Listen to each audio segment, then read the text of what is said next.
Hello everyone, welcome to objective Adda. Objective Adda पे आपका स्वागत है। देखिए फ्रेंड्स, आज हम जो एसएससी सीएचएसएल में जो जितने भी प्रीवियस ईयर पेपर है वो यहाँ पर हम सोल्व करने वाले हैं। बहुत ही ज़्यादा इम्पोर्टेंट सेशन होने वाला है।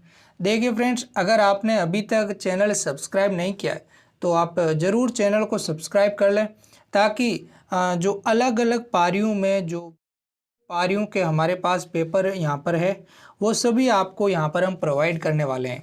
तो देखिए फ्रेंड्स, आप ज़रूर चैनल को सब्सक्राइब कर लें, ताकि जो आगे भी क्लासें आने वाली है प्रीवियस ईयर पेपर की वो आप सभी देख सकें। और मेन यहीं से पता चलता है कि जो पेपर का लेवल कैसा रहता है, तो ये ज़रूर आप देखना ना भूलें। हर रोज़ आपको क्लास मिलेगी। चलते हैं फर्स्ट क्वेश्चन पर। भारत ने यूएनएफसीसीसी में बहुपक्षीय वार्ताओं में सक्रिय रूप से काम किया है। यूएनएफसीसीसी का पूर्ण रूप क्या होता है? तो आप याद रखिए, इसका जो पूर्ण रूप होता है United nation framework convention on climate change. ये आप ज़रूर याद रखें। और अभी जो यूएनएफसीसी के कितने कंट्री जो सदस्य है, तो आप याद रखें 197 जो अभी यूएनएफसीसी के जो सदस्य है। और इसका जो अभी उद्देश्य क्या है, तो आप याद रखें, इसका जो उद्देश्य है, इस सदी का जो मुख्य उद्देश्य है, जो वैश्विक औसत तापमान में वृद्धि को पूर्ण औद्योगिक स्तरों से 1.5 डिग्री के करीब बनाए रखना। और आप याद रखें, जो इससे संबंधित एक जो प्रोटोकॉल भी है वो कौन सा है? Kyoto protocol. बहुत ही ज़्यादा इंपॉर्टेंट, आप याद रखें। ये कब हुआ था? 1997 में। चलते हैं नेक्स्ट क्वेश्चन पर। अगला क्वेश्चन है, शिग्मो महोत्सव मूल रूप से जन साधारण का त्यौहार है, जिसे फाल्गुन के महीने में पूर्णिमा के दिन मनाया जाता है। यह त्यौहार किस राज्य में मनाया जाता है? तो आप याद रखें, जो शिग्मो महोत्सव है यह गोवा राज्य में मनाया जाता है। अब देख लेते हैं गोवा से संबंधित जितने भी इम्पोर्टेंट फैक्ट है। आप याद रखें, जो गोवा की राजधानी है यह है पणजी। और ये किस नदी के किनारे? तो आप याद रखें, यह है मांडवी नदी के किनारे। किस नदी किनारे? मांडवी नदी किनारे। यहाँ पर मुख्यमंत्री कौन है? तो आप याद रखें प्रमोद सावंत है, जो कि भाजपा से है। ये इससे संबंधित इम्पोर्टेंट फैक्ट है। नेक्स्ट क्वेश्चन पर चलते हैं। निम्न में से कौन सी नदी हिमालय प्रदेश के कुल्लू पहाड़ियों के बीच रोहतांग दर्रे के पश्चिम में निकलती है और राज्य की चंबा घाटी से होकर बहती है? तो आप याद रखें, ये नदी है रावी। बहुत ही ज़्यादा इम्पोर्टेंट है। आप जो नदियों से संबंधित ज़रूर जो भी टॉपिक है वो कवर कर लें। इम्पोर्टेंट जो नदियां हैं वो ज़रूर कवर कर लें। वापिस क्वेश्चन रिपीट होंगे यहीं से। चलते हैं नेक्स्ट क्वेश्चन पर। दिसंबर 2020 तक की स्थिति के अनुसार निम्न में से किस खेल को एशियन बीच गेम्स प्रोग्राम 2021 में शामिल किया गया था? तो आप याद रखें, यह है एथलेटिक्स, जिसे शामिल किया गया था एशियन बीच गेम्स प्रोग्राम 2021 में। नेक्स्ट क्वेश्चन, निम्न में से कौन सा आमतौर पर कृषि में उपयोग किए जाने वाले उर्वरकों में पाए जाने वाला एक मूलभूत पादप पोषण तत्व है? तो आप याद रखें, यह है पोटेशियम। और यहाँ पर आप याद रख लें, जो पोटेशियम का परमाणु क्रमांक कितना है? यह है 19। नेक्स्ट क्वेश्चन, निम्न में से किस शहर में जनवरी 2021 में भारत की प्रथम स्वदेशी रूप से डिजाइन और विकसित ड्राइवर रहित मेट्रो कार का अनावरण हुआ है? तो आप याद रखें, जो डिज़ाइन की गई है और विकसित ड्राइवर रहित मेट्रो कार का जो अनावरण हुआ है 2021 में, ये हुआ है बेंगलुरु में। नेक्स्ट क्वेश्चन, निम्न में से किसका उपयोग भारतीय रिजर्व बैंक की मौद्रिक नीति को लागू करने के प्राथमिक साधन के रूप में किया जाता है? तो आप याद रखें, यह है रेपो दर। नेक्स्ट क्वेश्चन, निम्न में से किसने द अवस्थीज ऑफ आमनगरी नामक उपन्यास लिखा है? तो आप याद रखें, यह लिखा है सुभाष शर्मा ने। नेक्स्ट क्वेश्चन, निम्न में से कौन सा उपकरण कंप्यूटर द्वारा निर्मित परिणाम को मशीन पठनीय रूप में स्वीकार करता है? तो आप याद रखें, यह है प्रिंटर। चलते हैं अगले क्वेश्चन पर। निम्न में से किस बैंक ने भारत में माइक्रो फाइनेंस उधारकर्ताओं और MSME क्षेत्रों को सहयोग देने के लिए नॉर्दर्न आर्क कैपिटल के साथ $40 मिलियन के ऋण पर हस्ताक्षर किए। तो आप याद रखिए यह बैंक है ADB, एशियन डेवलपमेंट बैंक। अब बात कर लेते हैं इसका जो मुख्यालय कहाँ पर है, तो आप याद रखें मनीला फिलीपींस में इसका मुख्यालय है। और इसकी जो स्थापना कब हुई, तो आप याद रखें 9 दिसंबर 1966 में इसकी स्थापना हुई। और इसके जो सदस्य देश कितने हैं, तो आप याद रखें 68 जो सदस्य देश है। अगले क्वेश्चन पर चलते हैं। निम्न में से कौन सा कारक कृषि भूमि की उर्वरकता हानि के लिए उत्तरदायी नहीं है, तो आप याद रखें यह है उच्च मृदा धनायन विनिमय क्षमता, जो कि कृषि भूमि की उर्वरकता हानि के लिए उत्तरदायी नहीं है।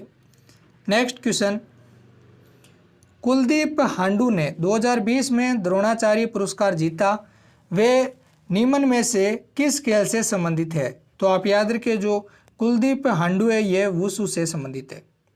नेक्स्ट क्वेश्चन, अगला क्वेश्चन है फ्रेंड्स, निम्न में से किस राज्य सरकार ने कृषि संबंधी जानकारी और कृषि ऋण विवरणों को एक ही मंच पर एकत्र करने के लिए ई-गवर्नेंस पोर्टल, किसान पंजीकरण और एकीकृत लाभार्थी सूचना प्रणाली फ्रूट्स का अनावरण किया है, तो आप याद रखें ये किया है कर्नाटक सरकार ने। चलते हैं अगले क्वेश्चन पर। सूर्यधार झील निम्न में से किस राज्य में स्थित है, तो आप याद रखें जो सूर्यधार झील है ये उत्तराखंड राज्य में स्थित है। अब देख लेते हैं उत्तराखंड संबंधित जो इम्पोर्टेंट फैक्ट है, तो आप याद रखें यहाँ पर जो अभी मुख्यमंत्री कौन है, तो यह है पुष्कर सिंह धामी। और बात कर लेते हैं यहाँ पर ही आपको पता है फूलों की घाटी, या आप याद रख सकते हैं राम गंगा राष्ट्रीय उद्यान कहाँ पर है, तो आप याद रखें यह है उत्तराखंड में। जिम कॉर्बेट नेशनल पार्क कहाँ पर है, तो आप याद रखें उत्तराखंड में। चलते हैं अगले क्वेश्चन पर। निम्न में से किस लड़ाई में मौलवी अहमदुल्ला शाह ने हेनरी लॉरेंस के नेतृत्व वाली सेना को परास्त किया था, तो आप याद रखें यह युद्ध है चिनहट का युद्ध, जिसमें मौलवी अहमदुल्ला शाह ने हेनरी लॉरेंस की जो नेतृत्व वाली सेना को परास्त किया था। नेक्स्ट क्वेश्चन, निम्न में से किस राज्य में श्री ब्रह्मरांबा मल्लिकार्जुन मंदिर स्थित है, तो आप याद रखें जो मल्लिकार्जुन मंदिर है यह आंध्र प्रदेश में स्थित है। चलते हैं अगले क्वेश्चन पर। निम्न में से किस वर्ष में कॉर्नवालिस कोड लागू किया गया था, तो आप याद रखें 1793 में जो कॉर्नवालिस कोड लागू किया था। चलते हैं अगले क्वेश्चन पर।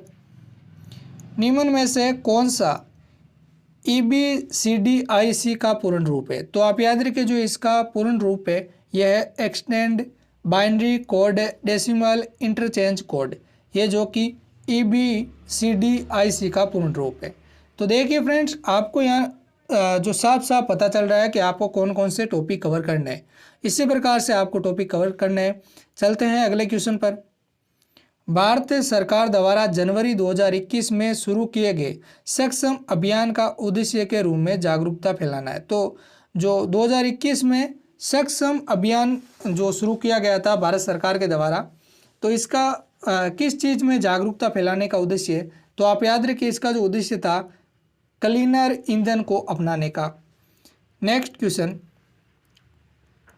निम्न में से कौन सा रोग हेलिकोबैक्टर पायरोली के कारण होता है, तो आप याद रखें जो जठर शोथ रोग है यह हेलिकोबैक्टर पायरोली के कारण होता है।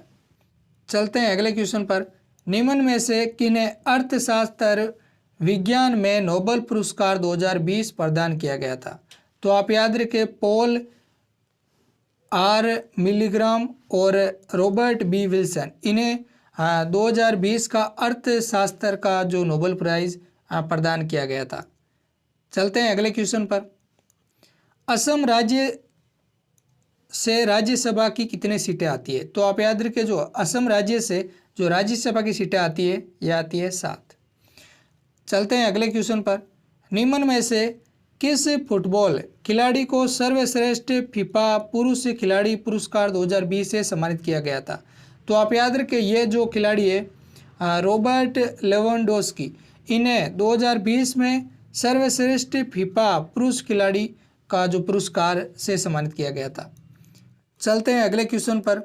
संविधान की निम्न में से किस अनुसूची के अनुसार राज्यसभा में राज्यों और केंद्र शासित प्रदेशों की सीटों के आवंटन का प्रावधान है? तो आप याद रखें, यह है चौथी जो अनुसूची है।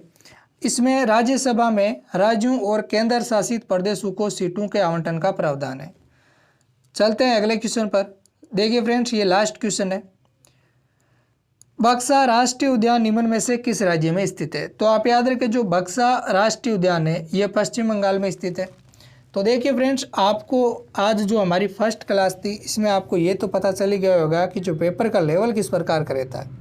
इसी प्रकार से आपको तैयारी करनी है और मिलते हैं नेक्स्ट वीडियो में। अगर क्लास आपको अच्छी लगी है तो आप ज़रूर चैनल को सब्सक्राइब कर लें।